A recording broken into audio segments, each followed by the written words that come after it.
muy interesante. Se trata de Alejandro Almaraz. Yo no sé si ustedes lo conocen o lo recuerdan, pero fue probablemente el último viceministro de Tierras importante que hubo en el país. Después de que él salió del Ministerio de Tierras, eso fue un derrumbe muy grande. Alejandro, buenas noches, gracias por comunicarte, por aceptar esta comunicación con Radio Deseo. Buenas noches, María, y el agradecido soy yo. Para mí es un gusto volver a hablar contigo en Radio Deseo. ¿En qué periodo exactamente fuiste? Tú fuiste viceministro de Tierras, ¿no? No fuiste ministro de Tierras. No, viceministro. ¿En qué periodo fuiste? Fui durante casi toda la primera gestión de Evo Morales, del año 2006 a los primeros días del año 2010. ¿Quién era el ministro de Tierras en ese momento? Hubo varios. Primero fue Hugo Salvatierra, después fue Susana Rivero, después fue Carlos Romero, después fue Julia Ramos. Esos son los 4 ministros con los que trabajé. A los Sin pocos días de embargo, posesionarse Nemesia Chacollo, yo renuncié al viceministerio. sin embargo, digamos, más que nada, por lo menos a mí me sucede, yo recuerdo con mucha claridad tu gestión, tu ímpetu. Eh, ¿De dónde proviene tu conocimiento del tema tierras, Alejandro?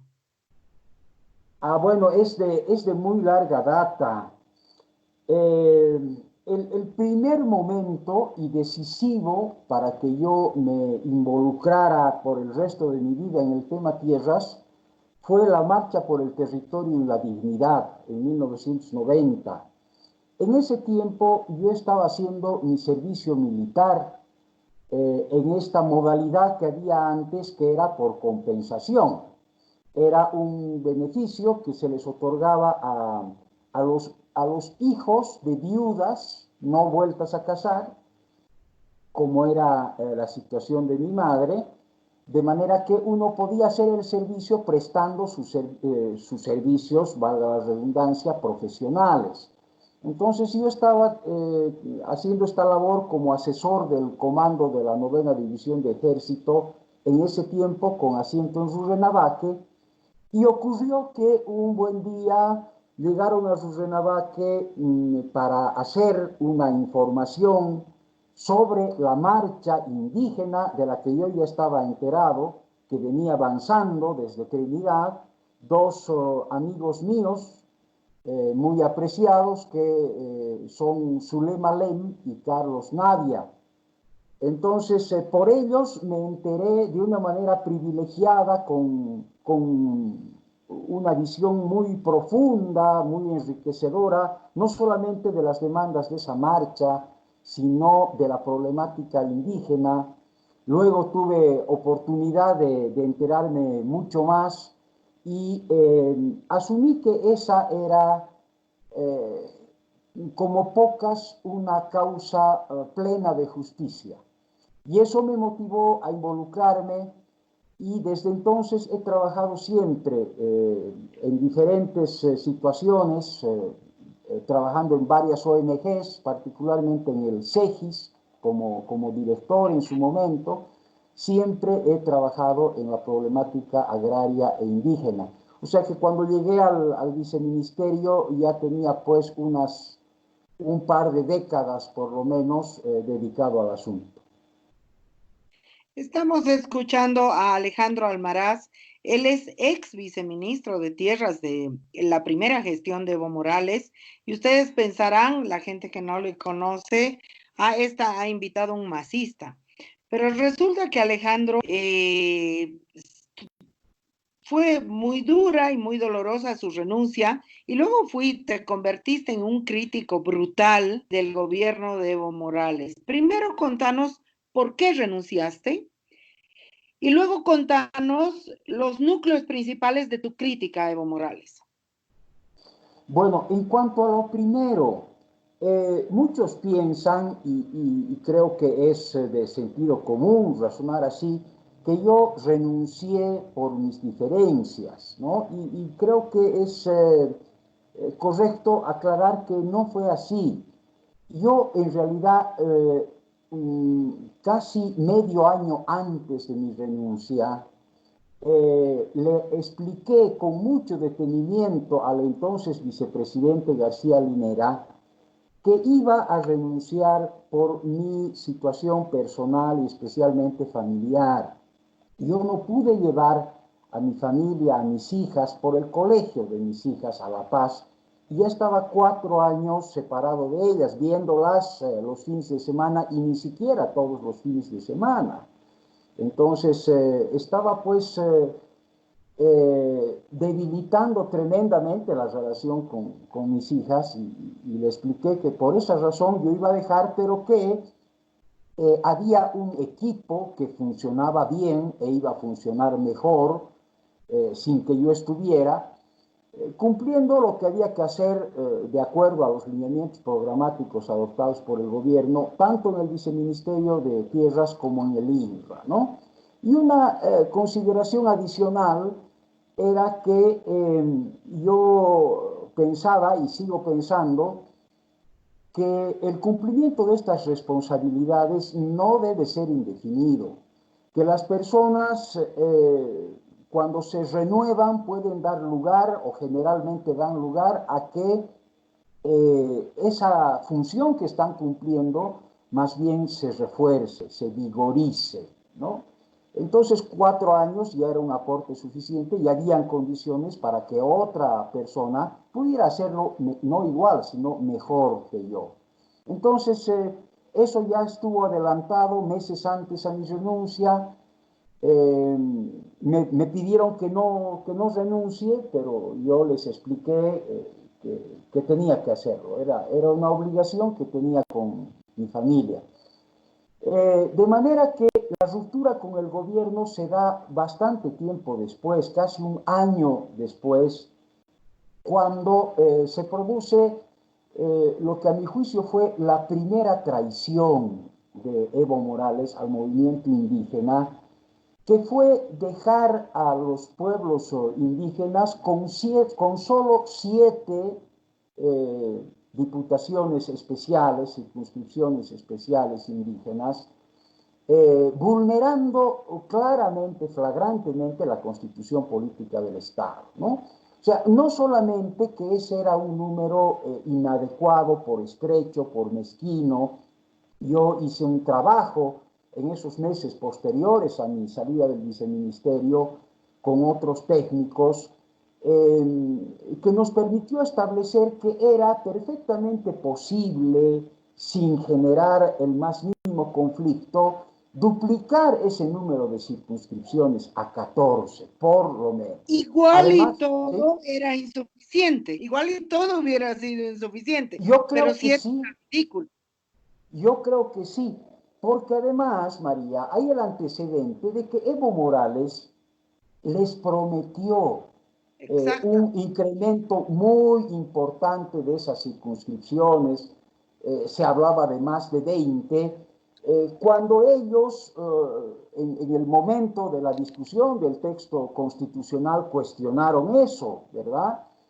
Pero luego, sin darles siquiera mayores razones, se los dejó con 7, con la siguiente vulneración flagrante del texto constitucional, que es que en todos los departamentos donde hubiera una minoría indígena, debía existir por lo menos una circunscripción indígena. Y este es el caso de Chuquisaca, donde los guaraníes, que además son los guaraníes históricamente más oprimidos, los del cautiverio, los de las comunidades cautivas, de la servidumbre prolongada tan extraordinariamente en el tiempo, son una minoría y se los dejó sin la circunscripción indígena. Y yo percibía en aquel momento que de lo que se trataba, más que de evitar conflictos, más que de ejercer un mayor control sobre la representación política en el órgano legislativo, era de sentarles la mano a un movimiento que no se entregaba plenamente al mando gubernamental, que guardaba distancias, que se reservaba una autonomía. Eso era lo que se quería golpear, eso era lo que se quería acabar con esta actitud, y es en este momento, bastante después de mi renuncia, que yo recién rompo con el gobierno haciendo pública mi condena a esa actitud. ¿Y hubieron luego algunos otros elementos importantes de tu crítica a Evo Morales que quisieras resaltar? ¿O fue ese el rompeaguas o hay algo más que te gustaría señalar? Bueno, hubo varias otras cosas antes y después, ¿no? Antes yo ya eh, percibía de una manera como un hecho, digamos, difuso en la gestión de gobierno, rasgos prebendales, ¿no? Rasgos prebendales que no estaban todavía tan manifiestos y acentuados como lo estuvieran después. Observaba, y esto más allá del gobierno, en los movimientos sociales y en la corriente política que encumbró a Evo Morales, un caudillismo que siempre lo consideré una amenaza muy grave a la construcción de un proyecto político verdaderamente transformador, y una serie de gestos autoritarios, ¿no? Pero en aquel primer momento, como te digo, era algo difuso que no ofrecía manifestaciones suficientemente claras como para atacarlas públicamente, ¿no? Y después creo que ha sido una percepción generalizada que a partir del 2010 hay un verdadero viraje, ¿no?, en la conducción del gobierno, un viraje político y programático que tiene manifestaciones, en este caso, contundentes. Lo más claro, para ejemplificar con algo, es el gasolinazo, ¿no?, del año 2010, de fines del año Inolvidable. 2010, ¿no?, que nos permite ver que no había habido nacionalización, que revela una serie de informaciones que hasta ese momento se tenían guardadas, ¿no? Por ejemplo, el tema de los costos recuperables, cosa que el gobierno tenía muy guardado, que no lo hizo conocer, y que suponía devolverle a las empresas transnacionales una buena parte de la plata que se les cobraba como impuestos, ¿no? Y el hecho de que Yacimientos estaba muy lejos de controlar de manera práctica y concreta el proceso productivo. Yacimientos era una entidad absolutamente marginal en el proceso de producción de hidrocarburos, y las transnacionales seguían teniendo el control. Entonces no había habido nacionalización, hubo más bien una, si bien necesaria y positiva, reforma tributaria, pero solo eso, ¿no? Y luego siguieron produciéndose muchísimos otros acontecimientos que dieron cuenta incontrovertiblemente de que el gobierno pasó a gobernar contra el proceso de cambio. No solamente se apartó, sino que pasó a gobernar en contra del proceso de cambio, como a partir de entonces lo hizo hasta el último momento.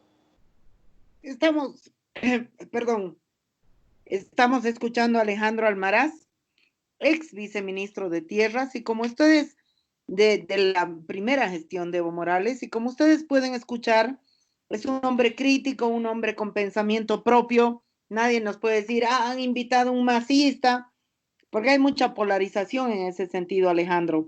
Yo te he invitado porque creo que es muy importante hacer un perfil de Branko Marinkovic, actual ministro de Planificación.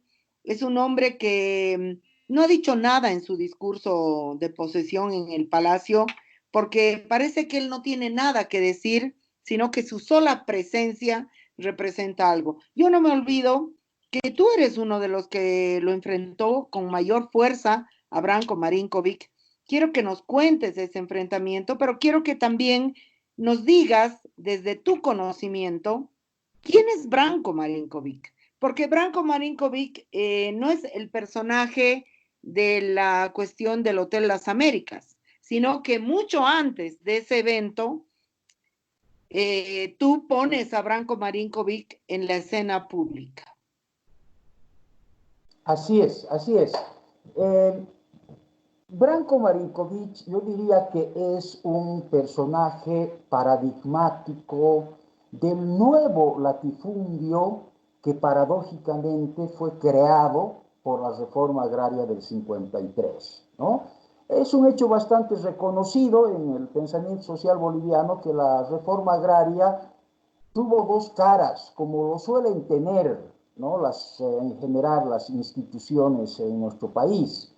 La cara efectivamente redistributiva que se verificó en el occidente boliviano con la redistribución de la tierra de las haciendas, pero la cara, por el contrario, concentradora y latifundiaria que tuvo en las tierras bajas, particularmente en el oriente cruceño, donde al contrario de redistribuir la tierra, la concentró a título de promover la empresa agropecuaria. Lo que hizo fue fortalecer y ampliar el tradicional latifundio cruceño tan valido de la servidumbre como el latifundio andino, y le añadió una nueva forma de latifundio que es la concentración estrictamente especulativa de la tierra, ¿no? La detentación de tierras en engorde, ¿no? Lo que significa, ojo, no necesariamente que los dueños de esas tierras no produzcan nada. Lo que suelen hacer es producir, digamos, en un 20% de la tierra que tienen y especular con el otro 80%. Yo diría que Branko Marinkovic es paradigmático de este nuevo latifundio. Es un empresario que efectivamente tiene una serie de emprendimientos productivos, pero que ha tenido también ingentes cantidades de tierra en especulación y además tierras mal habidas. En mi gestión se le hizo un juicio penal que, como bien has aclarado, era bastante anterior al tema de las Américas. Yo no tengo ningún conocimiento de la relación que podría tener Branko Marinkovic con el caso este terrorismo, que además es un caso sumamente oscuro, con muchos indicios de ser un montaje represivo y criminal orquestado por el gobierno de Evo Morales, hay que decir. Bueno, pero al margen de esto, yo como viceministro de Tierras promoví un juicio penal porque encontré evidencia concluyente de que él se apropió de casi 30.000 hectáreas del territorio indígena guarayo de una manera dolosa, fraudulenta, delictiva. Lo que él hizo es algo que se ha hecho muy corrientemente en, eh, en la realidad agraria, sobre todo de Santa Cruz, que es la figura de los expedientes voladores. ¿En qué consiste esto? De manera simple, en comprar una propiedad o unos papeles, ¿no? Relativos a un predio agrario y hacerles hacer como traje desastre, ¿no? Un mapa en aquellos tiempos en el IGN que correspondiera a la superficie que uno quiere, ¿no? Entonces, digamos, uno se compra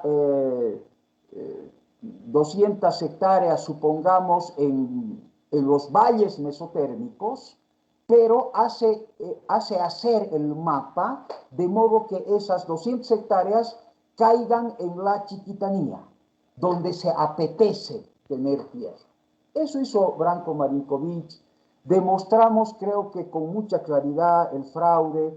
me acuerdo la figura, pues, que fue una especie de reedición boliviana del Señor de los Anillos, ¿no? Sí, sí, Por, sí. ¿No? Porque encontramos que el mismo grupo de árboles fotografiados en las pericias de campo estaban en uno de sus predios y en el otro de sus predios, ¿no? Esa era una pequeña muestra de lo fraudulento de este proceso que ya configuraba el delito de falsedad material. Los dos predios, uno era Yasminca de 12.000 hectáreas y el otro Laguna Corazón de 14.000. Yasminca en mi gestión se recuperó, se dotó a los indígenas guarayos, se los posesionó en ese predio y hasta el día de hoy es propiedad, como siempre debió ser, del pueblo guarayo. Pero Yasminca no alcanzamos a procesar de esa manera porque habían complicaciones jurídicas con un proceso penal. Y bueno, yo contaba con que con alguna pequeña demora ocurriera lo mismo. El hecho es que por inacción el gobierno del MAS ha resultado consolidándole, ¿no? De manera práctica, consolidándole Laguna Corazón al señor Branko Marinkovic. Y este hecho es muy significativo. Es muy significativo, por un lado, del viraje programático del MAS y por otro lado, del desplazamiento de actores sociales dominantes dentro del gobierno, dentro del conjunto de fuerzas políticas que han impulsado el proceso de cambio. Es por esta razón que en su momento el señor Roda, presidente de la CAO, dijo muy claramente, ningún gobierno ha servido tanto a los productores agropecuarios, es decir, a los empresarios, como este gobierno, como el de Evo Morales, ¿no? Y a estas palabras No, entrañables, es que tengo que ¿sí? interrumpirte porque es espeluznante y creo que es muy de lo que estás diciendo. Pero ¿por qué entonces, cómo te explicas tú que lo odien tanto a Evo Morales cuando los ha beneficiado?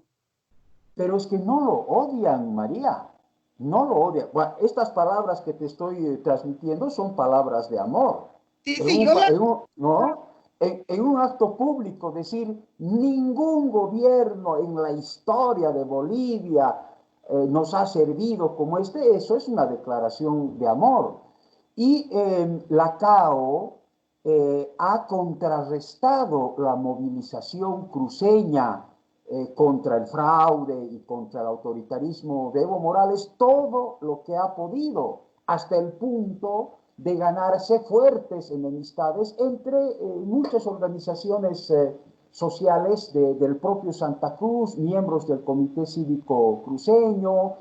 En las movilizaciones, en mi percepción, este agropoder que históricamente ha sido la fuerza conductora del movimiento cívico, en las movilizaciones de octubre y de noviembre no ha estado. Y sé que todas las veces que ha podido trabar o detener la movilización democrática, lo ha hecho. Ha sido el resto de la gente, como en el resto del país, la que ha impulsado la movilización. Y a Branko Marinkovic, yo lo he escuchado el otro día diciendo que ha pasado 10 años muy sufridos, ¿no? De mucho sacrificio. Yo le diría, sí, pero muy lucrativos. 10 años muy lucrativos son los que le ha dado el gobierno ¿Por del qué me MAS. haces escuchar eso, por favor? ¿Por ¿Perdón? qué hablas de 10 años muy lucrativos para un poder, un potentado como Branko Marinkovic? Porque sus negocios no se han detenido, ¿no? No han sufrido absolutamente ninguna interrupción, su fábrica de aceite, y por algo que yo quiero destacar de manera especial, porque con la inacción del gobierno que ha abandonado el juicio penal por la apropiación dolosa de Laguna Corazón, que era obligación del gobierno continuar hasta terminar, bueno, con esa omisión ha consolidado esa propiedad que valía bastante más que la otra, no solamente porque era más extensa, 14.000 hectáreas, ¿no? Sino porque era una propiedad particularmente rica en sus bienes naturales, con esa hermosa laguna en forma de corazón adentro. ¿Cuánto vale solo esa propiedad? ¿Cuánto vale? No lo sé exactamente, pero tengo claro que una fortuna. Esa fortuna que vale Laguna Corazón se la debe el señor Branko Marinkovic al MAS. Por eso digo, han sido 10 años muy lucrativos para él. Ahora yo diría, si es que asumiéramos que la señora Áñez quiere hacer una buena gestión de gobierno, transparente, absolutamente transparente, no tendría pues que ponerlo de ministro al señor Branko Marinkovic, por dos razones. Una, por este antecedente. Las personas que tienen antecedentes de delitos contra la fe pública, contra el patrimonio del Estado y de los más vulnerables de este país, que son los indígenas, no deberían ser ministros, menos en un país que ha sufrido tanto la corrupción de los gobernantes, menos en un gobierno que tiene el antecedente terrible del negociado con los ventiladores. Y la segunda razón, no debería pues poner a una persona que le debe tanto al MAS, ¿no es cierto? Ahí hay dos razones muy grandes para que no sea ministro, pero claro, las cosas no son así. Es decir, ¿Cómo lees tú entonces? ¿Ah? ¿Cómo lees tú ya desde el punto de vista político? ¿Cómo lees tú el nombramiento de Branko Marinkovic como ministro de Planificación? ¿Crees que es una acción para congraciarse con el agro cruceño? ¿Crees que es una acción para abrirles las arcas del Estado y que nos continúen robando? ¿Crees que es una acción? ¿Cómo la lees? Bueno, sí, con lo que tú dices, no solamente este hecho, sino varios otros muy fuertes, digamos, muestran que la orientación programática de este gobierno es el de tomar a fardo cerrado la agenda de los apetitos agroempresariales, ¿no? Lo que no es novedoso. No podemos decir que se retoman desde la conducción del Estado esos apetitos y esa agenda. Ya estaban bien asumidos, como acabamos de mostrarlo, en el gobierno del MAS. ¿No? Hay más bien una continuidad en ello, una plena continuidad.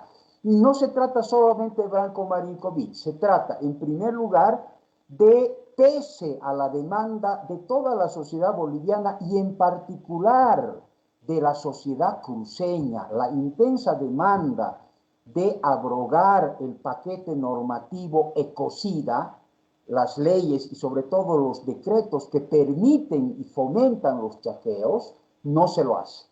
No se lo hace porque se quiere favorecer claramente a este agroempresariado que pretende pues quemar para luego plantar los cultivos dedicados al negocio del biodiesel, ¿no?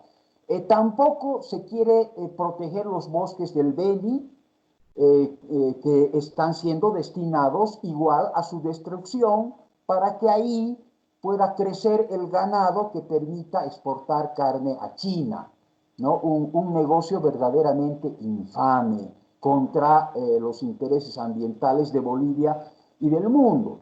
Luego está el paso importante que han dado en la legalización de nuevos cultivos transgénicos, ¿no?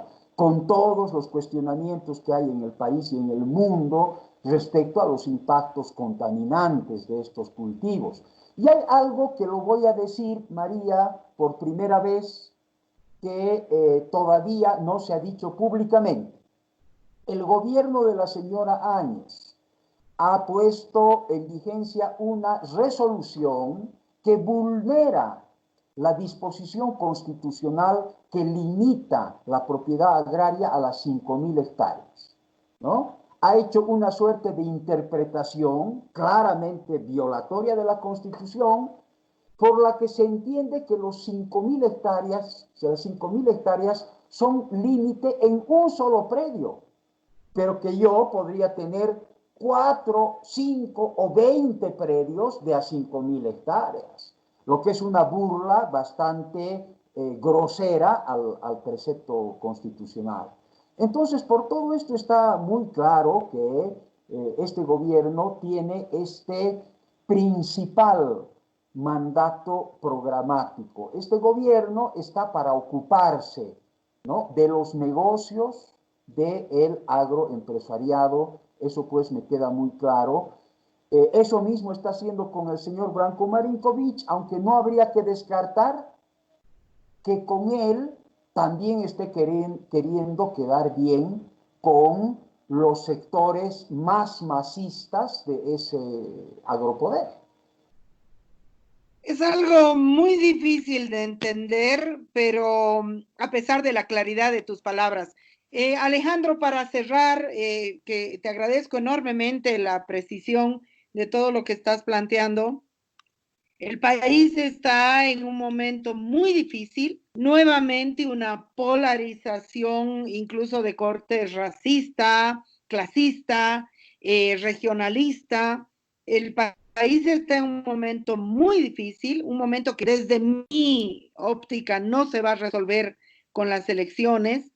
Y hay una vuelta a mirar el movimiento al socialismo con ojos acríticos. No, esos representaban al pueblo, Áñez representa a la derecha. ¿Cómo ves este momento?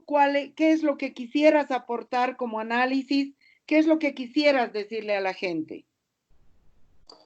Lo que ya vine diciendo desde hace algún tiempo atrás sobre esta configuración de las fuerzas políticas en nuestro país, hay dos derechas. Una derecha tradicional, que es la que conocimos en los gobiernos del llamado ciclo neoliberal, la que expresa sobre todo este gobierno, el gobierno de la señora Áñez, una derecha muy orgánicamente vinculada a los intereses del agropoder, de la burguesía agraria, y una nueva derecha, ¿no?, que yo la considero mucho más peligrosa, que es la del MAS, una derecha disfrazada, ¿no?, que hace lo mismo que la otra desde la gestión del Estado, favorecer los intereses del poder, no solamente a los terratenientes, también a la banca, también a las transnacionales, mineras y petroleras. Los servicios que le ha dado el gobierno del MAS a las transnacionales son hasta inverosímiles. No hay tiempo ya para que los mencionemos, pero yo simplemente subrayo que ningún otro gobierno del mundo, ¿no?, ha dado los servicios que a las transnacionales, sobre todo petroleras. Entonces, tienen esta orientación programática en común, pero la diferencia, primera, hay que hablar de dos. La primera es que la nueva derecha masista hace eso a nombre del pueblo, a nombre de los indígenas, usando la creación política y simbólica de los indígenas en contra de ellos. Es una derecha que ahoga a los sectores populares con la propia fuerza de los sectores populares, que conduce esos símbolos y ese discurso legítimo de un origen histórico profundo, los condena a su desprestigio por ponerlos al servicio de los intereses dominantes minoritarios. Y la otra diferencia es que es una derecha que optó ya por romper las bases mínimas del Estado de Derecho y de la democracia, que decidió claramente conculcar el derecho al voto. No solamente hacer ciertas manipulaciones como ya las vimos en el pasado, no, romperlo como ni siquiera Pinochet se atrevió a hacerlo, ¿no?, desconociendo la voluntad de un referéndum y luego haciendo un fraude descarado y luego, esto es muy importante decirlo, comenzando a aplicar el método genocida de Venezuela y Nicaragua para aplacar la movilización ciudadana. Acordémonos de toda la gente, yo he sumado hasta 11 personas que los grupos masistas mataron en aquellos días de movilización. En cambio, en el caso de la derecha tradicional, tenemos una aceptación al menos de esas bases mínimas del Estado de Derecho y particularmente del derecho a elegir a los gobernantes. Estamos yendo a unas elecciones que, hasta donde podemos ver, van a ser elecciones verdaderas, valederas, no como la última, por lo menos, que hizo el MAS. Entonces, yo creo que la sociedad boliviana ha tomado ya la decisión de restituir sus derechos democráticos básicos, los va a imponer, pero más allá de eso, indudablemente, si no se construye una alternativa de verdadera transformación de la sociedad y del Estado, vamos a estar pues entre dos opciones que en el fondo son una. Las opciones de los históricos dueños del poder, de los privilegiados, y eso lo que nos promete es que las cosas sigan como han estado históricamente en el país. Te agradezco mucho por esta comunicación, te mando un gran abrazo y que sea hasta una nueva oportunidad. Muchas gracias, María. Un abrazo también para ti.